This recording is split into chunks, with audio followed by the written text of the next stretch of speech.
Courage is contagious, and we want to see it spread like wildfire in our nation. Welcome back to the Gold Report, where we hope to inspire you to be 10% more courageous in your daily life. We'll be right back. Do you feel like the healthcare system is failing you? That's because it is, working exactly as intended to prioritize profits, bureaucracy, and big pharma, while leaving you and your family vulnerable when you need care the most. We understand your frustration. You've been asked to trust a system that feels rushed, impersonal, and biased. You deserve better. That's why we created Gold Care. Here, your values matter, your choices matter, and most importantly, you matter. Gold Care is more than a solution. It's a revolution. Trusted by over 10,000 members nationwide, we've built a system that puts your wellness first. With ethical, independent doctors who work for you, not the system, you'll have access to care that's transparent, trustworthy, and aligned with your values. We understand that stepping away from the familiar can feel daunting, but staying in a system that doesn't truly serve you is even harder. That's why Gold Care offers a healthcare alternative designed to work for you. Whether you're ready to step away from the system entirely or prefer to keep your insurance while seeking the transparent care, ethical doctors, and education you deserve, it's time to stop trusting a system that's failed you. Take control of your health with Gold Care. Join today for just $10 a month and become part of the healthcare revolution. Gold Care, built for you, powered by freedom, trusted by thousands. Erin Lee is the mother of 3 children and lives in Northern Colorado. She's a speaker and writer who founded StopGenderIdeology.com and the director of Protect Kids Colorado. She has shared the story of rescuing her 12-year-old daughter from transgender grooming in the public school system on various news outlets, including Fox News, Glenn Beck, Newsmax, Daily Wire, the Epoch Times, the Daily Mail UK, and of course the Gold Report. She also released a film last year about their story called Art Club. Erin travels the country awakening parents to what's happening in the government schools and fighting back against the gender ideology that's harming so many children. So delighted to welcome back to the show, Erin Lee. I am so delighted to welcome back to the show a friend of the show, Erin Lee. How are you, Erin? Hey, Dr. Gold, I'm doing great. Wonderful. So our audience, probably most of us have remembered you from last time, but you are a fierce warrior mom who fought back for her family and her children and her child. And if you want to say just something personal, like how your family is doing before we jump into it. Yeah, well, I'm a mom who rescued my little girl from a secret gender transition at school at 12 years old in a secret gender and sex club. And it took about a year to save her from the gender cult and get her through that mentality and comfortable in her biological sex. And I have the most exciting update about her. In April of this year, she did her first public appearance where she did a panel with Miriam Grossman and Jamie Reed and January Littlejohn and Candace Jackson and Leor Sapir, and told her own story in her own words. And just, there was not a dry eye in the house. The most impactful thing she did was she had this moment where she had a realization while she was talking about it into the microphone that she was carrying this guilt and shame of doing this to us, of putting us through this, of falling for this gender trap, and really made us all realize that we have a whole cohort of these young people who are going to be coming out of the darkness, and we need to really have empathy for them and understand that they're carrying all of this guilt and shame, and just be sure that we're there for them in the best way. But I'm so proud of how far she's come. I am so happy to hear that. I'm actually going to try to find that. If you could send that over to us, I would love to see that. Well, It's so interesting how life goes, right, Erin? You know, you didn't know when you opened this door and walked through this path, and it was such a terrible thing, and it took such a lot of effort, I would say, on your family's part. And it's really changed the trajectory of your daughter's life, but in some ways for the better, much as what happened to me, what happened to you. I was happy being an ER doctor, but I'm happier now fighting the dark forces. So good. I'm so proud of her, and I look forward to watching it. So good for you. Kudos for you. You are the type of person we love to feature on the Gold Report because you are really personification of what we want to do, which is to encourage people to be 10% more assertive, active in their daily life, just to push back on the tyrannical things that we see around them, whatever that might be. So catch us up with what's been going on in your world. Oh my goodness, so much. So this was 4 years ago when it was a secret art club, and we actually made a film about what happened to our family. It's at artclubmovie.com. It's available for free on YouTube and Rumble, and I encourage people if they wanna know the ins and outs of our family's struggle and how we overcame and what's, all the ins and outs of this issue of gender ideology, encourage people to watch and share it. But it's been 4 years now, and so since then, we filed a federal lawsuit. Pam Bondi actually took our case along with another family. And we are in the next few weeks preparing to appeal that to SCOTUS. So we are filing our cert petition. The case was dismissed. The dismissal was upheld, but that's happening at every lower court. There are like 30 some secret school transition cases, and they're all getting thrown out, usually saying that, the families don't have standing. Well, in our case, we do. And we had 3 very sympathetic Obama appointed judges at our Court of Appeals hearing who were clearly morally on our side. They asked great questions. It went so much better than we expected. And we got a 5-page concurrence in the dismissal upholding that basically read like an appeal for the Supreme Court to hear this case. So we're in a really good position. And I think this is one of those issues that's going to have to be fought out at the Supreme Court. They're going to have to rule on what is a parent. Like, who would have thought that our founding fathers, they didn't explicitly write parental rights into our Constitution because it's an inalienable human right. But here we are having to ask SCOTUS to define that. So I have a question for you because I'm not intimately familiar with the details of the case, and there's a lot of things, and I know my audience would be super interested. So Scrimetti, which we can talk about in a minute, but there are a lot of transgender cases in general coming through. But is your case really legally the question of like who has opinion over the child, sovereignty over the child, like the family? Or that is fascinating. That's fantastic. Parents' right to know really is what it boils down to, that they're having these secret conversations, club meetings, presenters, psychosocial transition of a child and leaving parents in the dark about it. And so we just need to determine once and for all that parents have the authority and the God-given right to know what's happening with their kids, especially when it pertains to this really sensitive, again, psychosocial transition that leads to medicalization in our kids and leads to mental harm. Right. So parents' right to know.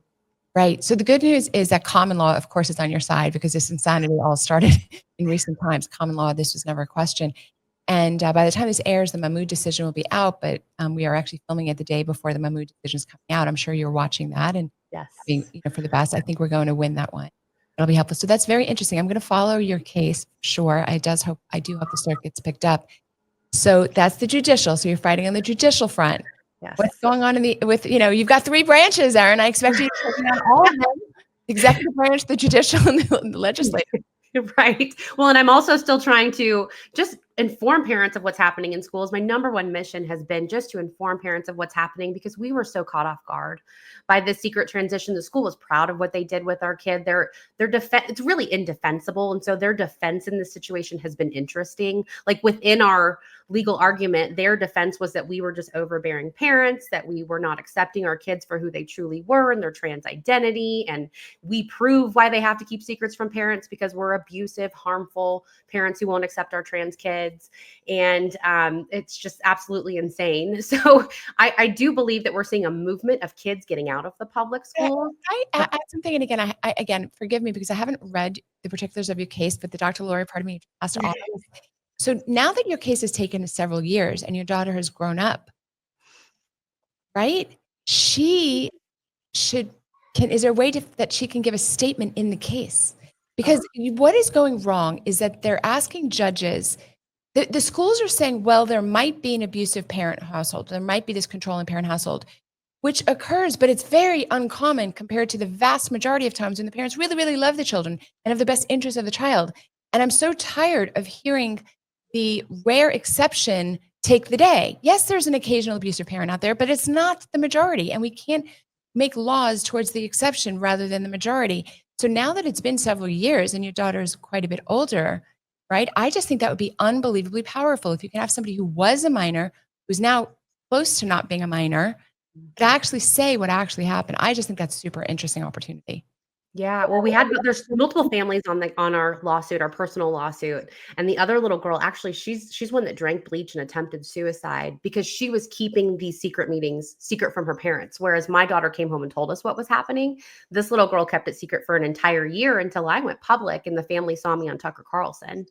and realized that their daughter had been in this club. But it was interesting to have our daughters in the courtroom as this case was being argued about them. I can only imagine what was going through their head.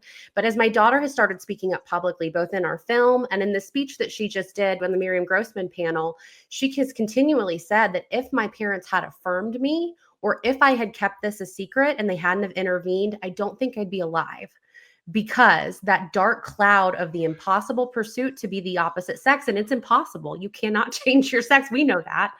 Made her so depressed that that's what led to suicidal ideation. And so when she gets these opportunities to tell her story, that's usually her bottom line message is thank God that my parents intervened. I'm just throwing out there because from the legal perspective, usually when a case ends up on appeal, you really can't add new evidence to it.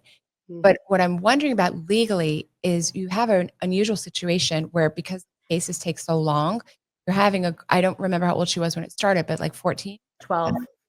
12. Barely So 12. about almost 16.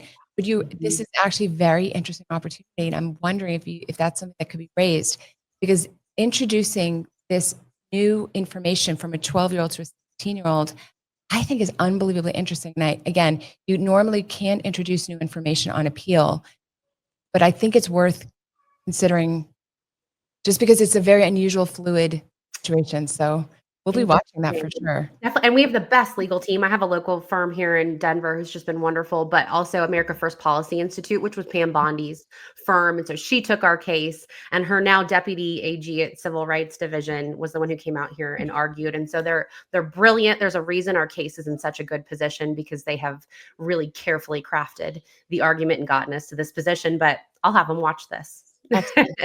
Well, because, again, so you can't really, but again, they've talked about her in the initial, so maybe it's something that could be brought up. I just think that this question of the assumption that there's a 13-year-old whose family is abusive can now be debunked, right? Can now be debunked by the person herself. And I just would want to try to sneak that in somehow. Great. Judicial covered. Yep. So the case is obviously Lee versus, or what is Pooter, the school district, Pooter School District. Very good. So we put that in. Okay, great. So that's the judicial. What else is going on in your world? Yep. And then there's the ground game of continuing to get the kids out of public schools and educate parents so that they can protect their kids from this. I think I've had a big impact on the public school system, especially here in Colorado, of parents going, wait a minute, maybe I don't want to send my kids to the public school. Maybe I should be asking questions and preventing this from happening. So that's great. And then I also co-founded Protect Kids Colorado, and we run citizens ballot measures. So there are 26 states who have this process. In a very blue, like radically leftist state like Colorado, there are no checks and balances, and we can't pass good legislation. We can't even get amendments through on the bad legislation. Like they just pass unconstitutional bill after unconstitutional bill. And the only way we can fight back is at the ballot. So we are running 3 citizens ballot measures this year for the 2026 ballot. We'll start signature gathering in August. 1, to make stiffer penalties for child sex trafficking, because that is we are a very laxed state for child rape and child sex trafficking. 1, to prevent these irreversible sex change procedures on minors. And then the third one we're bringing back our Keep Boys Out of Girls Sports initiative. And we're very confident we're going to make the ballot. And when we do, these are 80-20 issues at worst. And the people of Colorado are ready to, I believe, topple the dominoes of gender ideology by speaking their piece, by voting to change the radical laws in the state. Amazing. So that issue of keeping men out of women's sports, I think, is probably the most unifying political issue out there. Yeah. Almost everybody's on the same side on that issue. You should gain some traction for sure. So I just want to remind everybody, we did introduce you in the beginning, but you were a person who didn't plan to do this kind of advocacy in your life. Yet this thing happened to you. That was a personal thing. It was your family, but you've turned it for so much outward good for the world. And you should take a moment and just, I don't know, you should be proud of yourself. And we are indebted, right? Every person who stands up and pushes back is a person that 1,000 people behind them, or maybe even 10,000 behind them, owes a debt of gratitude too. So, it's been upsetting for me to watch Colorado over the last, probably been about 20 years. Yeah. Colorado, I don't, such a beautiful state, right? And it's kind of fallen off the the deep blue end. Into absolute insanity. When people ask how I'm doing, I'm like, well, I'm an upside down clown world. So it's like an alternate universe that we live in. I actually just took my family to Las Vegas for like a trip. It's drivable distance for a summer road trip. And it was like a reprieve from the debauchery, the absolute insanity here in Colorado. So Las Vegas during Pride Month was more wholesome than Northern Colorado on a Tuesday. And it was such a stark reminder of how bad it's gotten here. But to your point, like I was a very unassuming, unsuspecting, non-confrontational, shy person. And then they messed with my kid and they activated me. But the reason I've been so vocal is because when I went public, when I stepped out on the ledge, thousands of families came forward to me. Like thousands of families. Me too, my kid was transitioned. Me too, my kid was exposed to this. Me too, my kid has run away from home, or this activist organization has intervened. It's such a ubiquitous issue across the country that I just feel this sense of obligation as someone who's on the other side, as one of the lucky few who rescued our kid from this and can now speak about it openly, to stand up for them and be a voice for them. And that was really the catalyst for me. Yeah, what are the hard right? So you and I had very similar experiences, right? When I spoke out, then lots of people came to me too. So exactly, you realized that what you were doing is incredibly important. It was more than just you, family. One of the things that it, we win these battles by multiple people coming at it from multiple directions. One of the things, you know, for my lane on this issue, on this medical mutilation issue, is that doctors need to take a step back. Doctors should not be in this battle at all, in the sense that most of these kids, if you had been 40 years ago, 30 years ago, some might be gay. I mean, we know that there's a lot of anxiety, narcissism, depression, all that. But again, in terms of gender issues, many would be gay. Some would maybe be transvestites. But there was no opportunity years ago for doctors to go in and multiply the harm permanently, exponentially. That's a fight that I take on all the time. I'm so angry at the doctors that have inserted themselves into this. So they are trans predators. I call them that on social all the time. They are trans predators. Trans predator is somebody who's essentially grooming people to go down the transgender pathway for some other motive. It could be financial. Sometimes it's ideological because the person themselves doing it, like, you know, Dr. Joanna Kennedy. Olson Kennedy. Yeah, Olson Kennedy. Mm-hmm. You know, she has her own mixed up life situation, right? So people have all kinds of reasons for doing these things, but they are trans predators because they're using your children for some other goal. Maybe they're not the predator themselves, but they're enabling these kids to become prey in the future to other people. So the doctors need to be stopped. I know the doctors need to be put in prison. The moment they start putting like 2 doctors in prison, it's going to be done. Like the doctors are very, very weak. We saw during COVID that most doctors are incredibly weak. They'll see 2 doctors go to prison. I'm so sorry, Erin. They'll see 2 doctors going into prison, and then the doctor's role of it will, you know, the hormones and the surgeries will stop, and then we can kind of get back to the healing of the children, right? Because a lot of the stuff you could reverse if you don't go down the irreversible path. Yeah, well, you know, we've talked about before, we were harmed by the medical system. My daughter has no faith, no trust in the medical system, because when this happened to us, again, she was barely 12 years old, and we sought therapy because we were so ill-equipped and caught off guard. It was like, we don't know what to say to her. I don't want to make it worse. I don't want to perpetuate it. I don't know what to do. And so we sought therapy and learned the hard way. In Colorado, where we live, they passed a law in 2019 that mandates all licensed therapists must only affirm gender confused kids. They cannot question it. They cannot get to the root cause of it. And there's actually a therapist here in Colorado named Kaylee Childs who filed a case through Alliance Defending Freedom, and SCOTUS did agree to hear that. That will be heard in the next session, probably September or October. And I've actually filed 2 amicus briefs in that case because we're a family who was impacted by that law, who didn't even understand the law existed until it was too late. And my daughter had been affirmed, and she had been pushed further into this path of transgenderism and taught how to medicalize. And then the next therapist ignored it for fear of being fined and losing her license. And, you know, it's just wild that the medical system has been not only hijacked, but now they've passed these laws that force even good therapists who know better, good practitioners, to go along with transitioning kids, or they can't practice here. Right. America's Frontline Doctors filed an amicus in that case as well, myself and America's Frontline Doctors. And so what Erin's talking about is essentially free speech for doctors. Free speech for doctors. So they're not saying that you have to let children know about the options. They're literally saying you cannot discuss biological truth. It's actually what they're saying. They're saying if a boy comes in and says, I think I'm a girl, or I want to be a girl, they're not saying you have to talk with him about being a girl. They're actually saying you can't say he's a boy. That is outrageous on so many levels, the moral level, of course, but also from a free speech perspective. How in the world can you say that a doctor can't say XYZ? Doctors don't lose their free speech. You should know. I don't know if you know this. So I am essentially driven by free speech. That is my core issue. I became known due to COVID. But my problem with the COVID public policy response was they were really censoring and propaganda and disinformation, which is what they're doing here.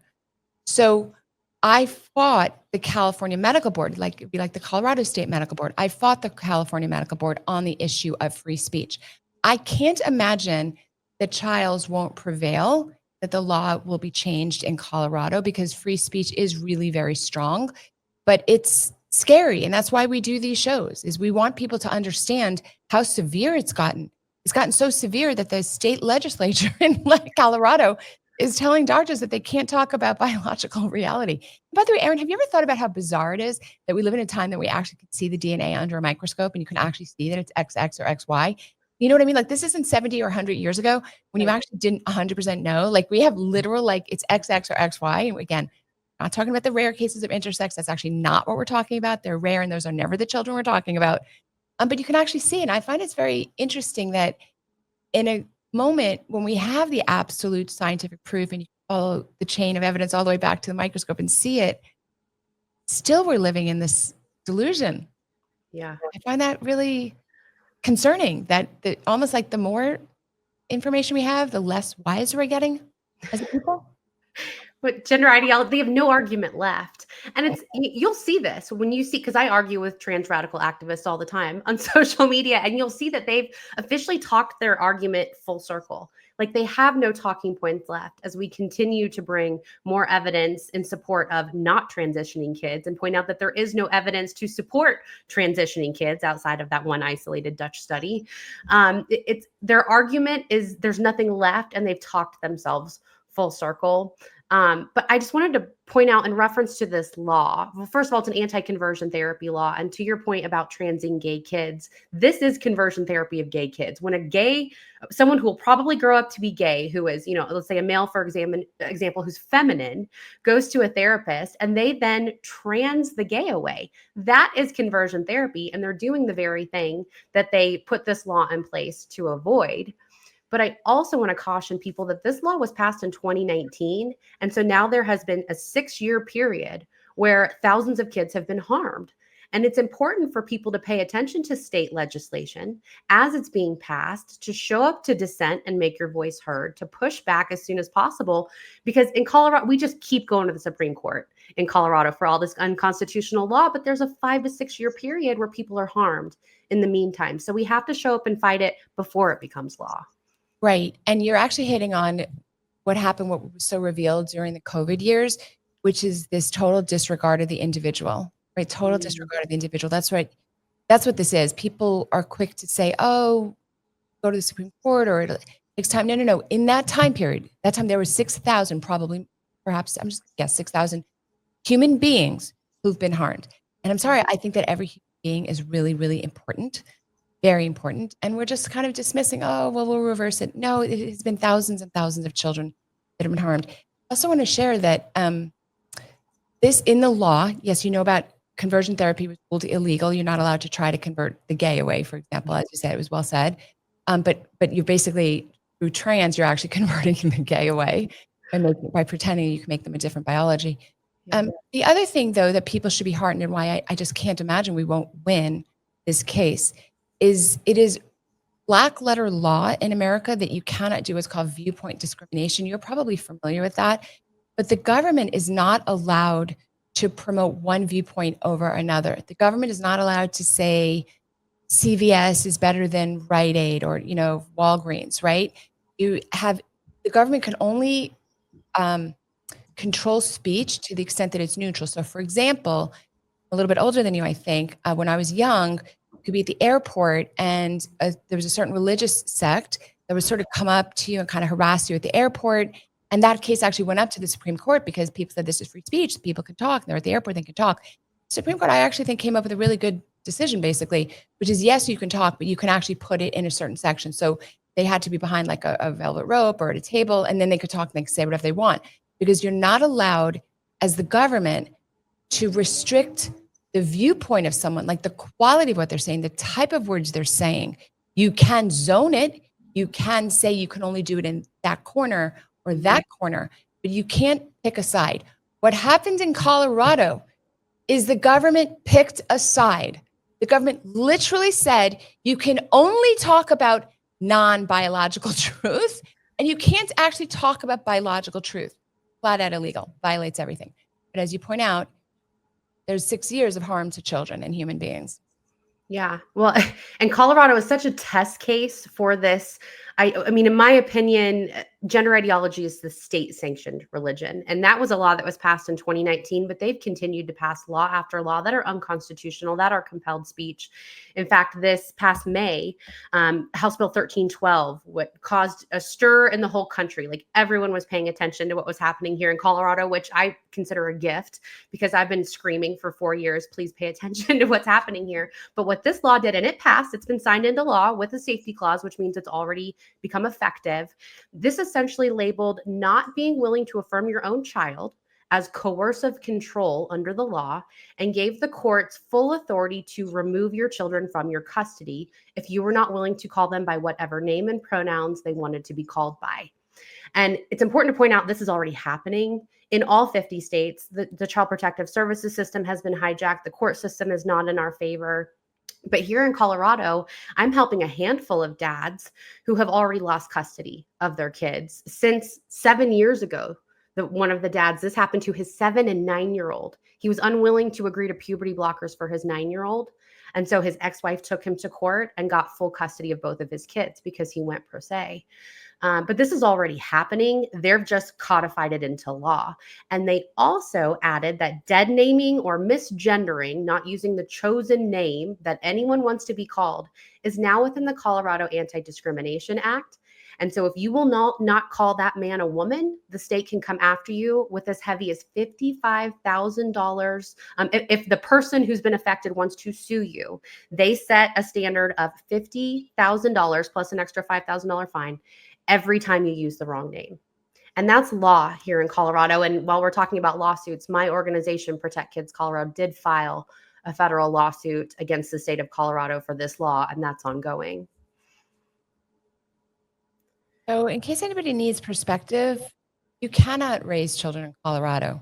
I just think it's too risky. I mean, there are rare families like Erin's that held together in this very severe stress, but we know that the divorce rate in America is over 50%.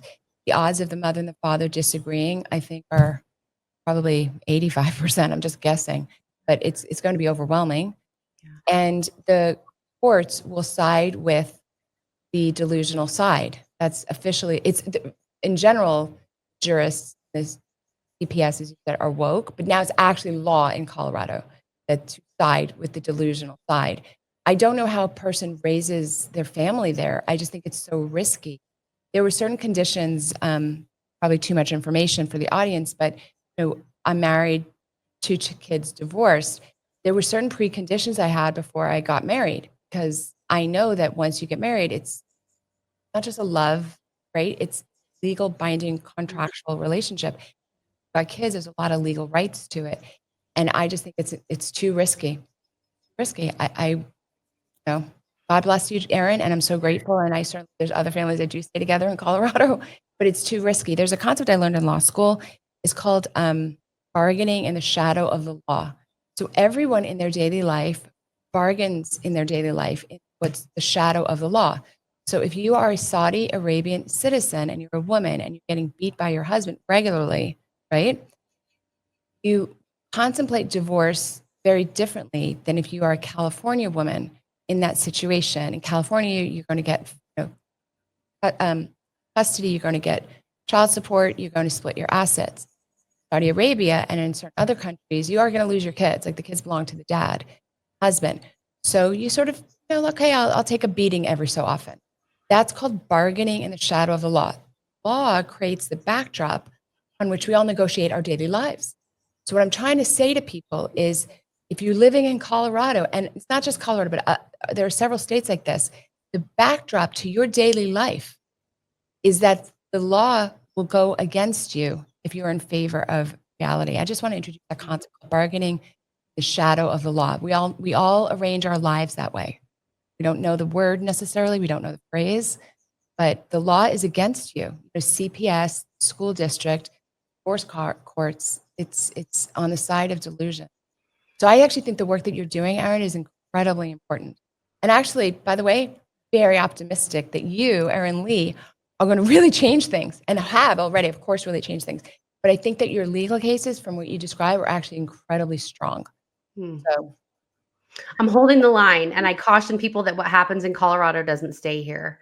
And you mentioned other states: Oregon, Washington, California, Minnesota, Massachusetts. These are the 5 primary states that I hear from parents in, especially these dads who are in this kind of a situation. So it's not just here, but I feel an obligation again to hold the line, because what happens here doesn't stay here. Again, we're like a test case for what they can get away with, especially with this gender ideology agenda, and what laws can they pass, and how far can they push it? How far can they compel speech of these citizens? And so I just feel like I have to hold the line and prevent it from spreading to the rest of the country. And people should pay attention to what's happening here, because it will not stay here if they don't fight in their own states. And it's not directly relevant, but I just want to say, like, it's such an attack on healthy masculinity, because every society needs strong men to defend it. We've been raised, our generation, we were similar enough, was raised really to think that at any moment a man is like this dangerous predator. And in fact, it's really not true. Most men, and most American men, are quite lovely and really want to help people and help their families and help their communities. And we are neutering the men. We're just neutering the men. We're saying, and do this. Most of the people who are fighting this are men. It's not 100%, of course, but we're destroying healthy masculinity. Erin, a couple of things. I want people to know how to reach you and to find you and to follow you. So if you could give any of your social handles that you prefer, and any other links that you think people would be interested about. Yeah, I just go by Erin for parental rights on all platforms. On X, it's Erin #4 parents. And then I have a website. It's stopgenderideology.com. I know that's a mouthful, but I created that 3 years ago now, because when this happened to our family and my child was suddenly gender confused, every resource says go along with it. You Google, and there are no resources out there to help parents who don't want to affirm it. And I just wanted to create a resource for parents to help guide them through what they're going through, give them advice, give them good literature to educate themselves on what's happening. And then our film as well is connected on that website, just to know they're not alone. You don't have to go along with it. And so people can educate themselves on gender ideology before it happens to their family, because it's such a pervasive issue. You've got to inoculate your kids before it happens. So Erin for parental rights, Stop Gender Ideology. Then our movie is artclubmovie.com. I love it. And I will throw in there, because every time I talk about this, I have to mention Dr. Grossman's book, Lost in Transnation. There you go. It is the Bible on this issue. Anyone who's interested in the subject, you must read Lost in Transnation. Even if it doesn't directly affect you, the book is so good and it's so shocking. Lost in Transnation. Great. StopGenderIdeology.com. Erin for parental rights on all socials. Erin, it is so fun to see you. It's wonderful to see you. Keep up the fights. I will definitely be following your case as it proceeds, hoping it gets to the Supreme Court. And we'll both be watching trials. Yeah, I'll see you in DC. Thanks for joining me on The Gold Report, where we hope to have inspired you to be 10% more courageous in your daily life. Please like, share, and subscribe so you never miss an episode. See you next time.